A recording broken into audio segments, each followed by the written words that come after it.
my early working life. I'm going to start with one thing. The reason why I did an impromptu speech today, some may think I'm cocky, some may think I'm arrogant. The truth of the matter is, I am lazy. You will discover how lazy I am over the next 7 or so minutes. When I was 13, living in Whitley Bay, I had a need for cash, for hard cash, cold hard cash. And that was brought about by my need for alcohol on a Friday and Saturday night down Whitley Bay. And my need for alcohol was brought about by my need for Dutch courage, so that I could go up and approach 18, 19, 20, 22-year-old women and try and chat them up, which I didn't have great success at when I was 13. But I did practice as much as I could. I've never been little, and that's something that's been in my favour throughout my working life. But I am lazy. At 13, I took a paper round. A paper round around Whitley Bay, stretched for about 2.5 miles. Had to deliver, I think, about 70 papers. And it was cold, and it was dark, and it was wet, and that was in the summer. So you can imagine what it was like in the winter. I used to have 2 bags, and we would walk the streets weighted down with these bags. And I remember there was a house in Holywell Avenue, and I used to hate going to this house. It had a big glass door, and a third of the way, well, 2/3 of the way down the door, or 1/3 of the way up the door, depending on which way you want to look at it, was the letterbox. And the first time I went to this house, I walked up very nonchalantly, actually I plodded up very nonchalantly like that, and put the newspaper through the door. BANG! This bloody great St. Bernard, it was huge, was at the door, hands above the door frame, and I thought this thing was going to come in on me, and I wet myself, literally. I was, oh my God. So I had a little moment. I thought, no, I need the money, it's Thursday night, I've got to get these delivered, I get paid tomorrow, there's ladies there.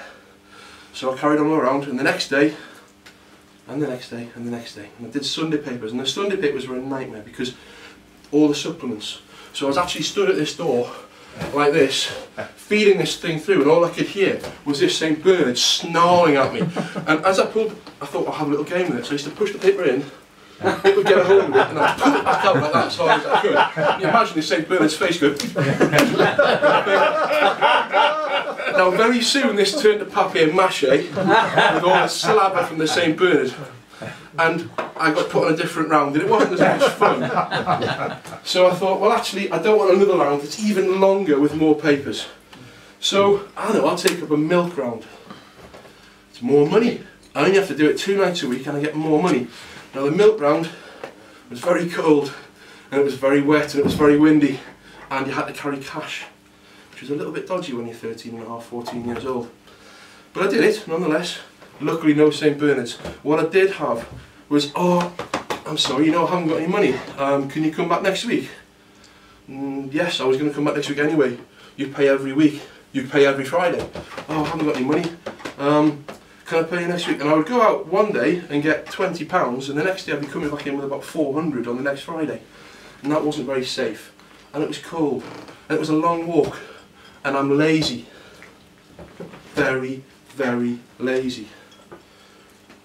Now I did my GCSEs, and I finished in the June, and I thought, okay, I'm 16 years old, there's not that much I can do, but there's a Spanish city here. So I got a job at the Spanish city, and I had the greatest summer of my life, in fairness. I worked 78 hours a week, but it was my summer of love.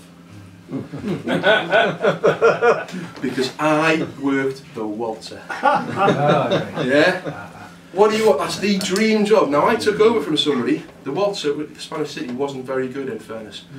I took over from a guy who had his leg shattered in about 19 places because the waltzer had tipped off its axis and one of the spinning carriages had crushed his leg. But I didn't care, because there was girls on those carriages and they were screaming, and I was making them scream, and you would be amazed how many numbers you got from that. And I loved that summer. I worked very hard, I got paid very well, and I made lots of new friends. After that I went to college at Newcastle, and I thought, right, that's done, I need to earn some more money, what's the easiest money you can make when you're 17 at this time? I'll get a job behind a bar. Now, I don't know, does anybody work behind a bar? Yeah. Put your hands up if you work behind a bar. Okay, there's quite a few of you. Bloody hard work, isn't it? Yeah. And I remember I was start pouring pints, I was glass collecting, putting them, and I had a sweat on from the minute I started until the minute I finished. Yes, you got a few pints, might get a couple of drinks bought for you, but it really was very, very tough. And I am lazy. And I remember standing behind the bar, literally, you know, beers lined up like that, and I saw this guy stood in the far corner with a throng of women around him. Some men there as well, but hey, there was literally very nubile, pretty young women, and they were all wanting him, all wanting his attention, and he was a DJ. That's it. That's the job for me. DJ. What you got to do? Just got to chuck records on. Ladies, come and talk to me. You are, and your number is? Thank you. I will play your record. So I got a job as a DJ for a little bit of time, and I enjoyed it. But it's actually quite hard work. You've got to think about what record you're going to put on, then you've got to get them to, so you actually get the beats at the same time. Otherwise you have a dance floor full of people going like this, and then you put something else on and they just go off the dance floor. And that is a very good way of getting sacked. Which didn't happen, but it almost did.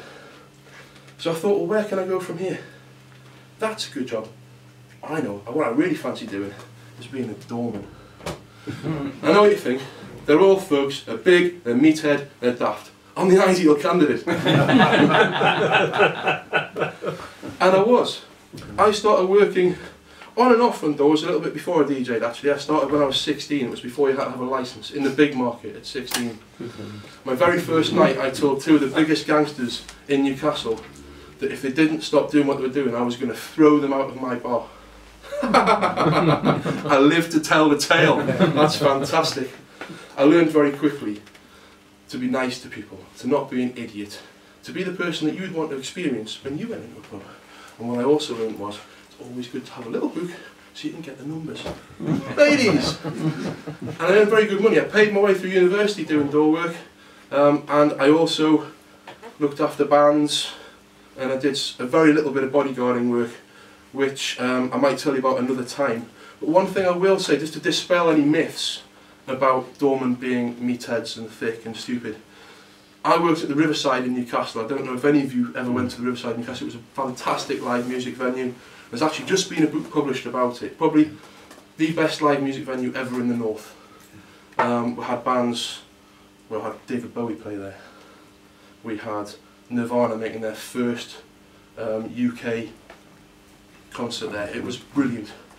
And on that door, I had done my HND, I had done my degree, and I was one of the least qualified door staff we had. We had PGCEs, doctorates, people who were going for their bar exams, doing their LPC. It was fantastic. And do you know why it was really fantastic? Because you got some idiot meathead stood outside thinking that you're also a meathead. They're drunk, you're not. They're with their girlfriend trying to look clever, but they're not anyway, and they're drunk. And you and all your friends are quite eloquent. So when they start giving you jip, you could give it back to them wholeheartedly, make them look daft. After you make them look daft, are you his girlfriend? Are you thick? He is. Come, give me your number. But I am lazy. I really am lazy. So that's why I picked this speech tonight. Because I didn't have to prepare anything. I had 10 minutes, I didn't have to worry about it beforehand, I just did it. All I'll say to finish up is, the best job I've ever had is also working on a door. The camaraderie was fantastic, the crack was phenomenal, and come on folks, haven't you got homes to go to? Let's be having you outside now, come on please. Thank you very much.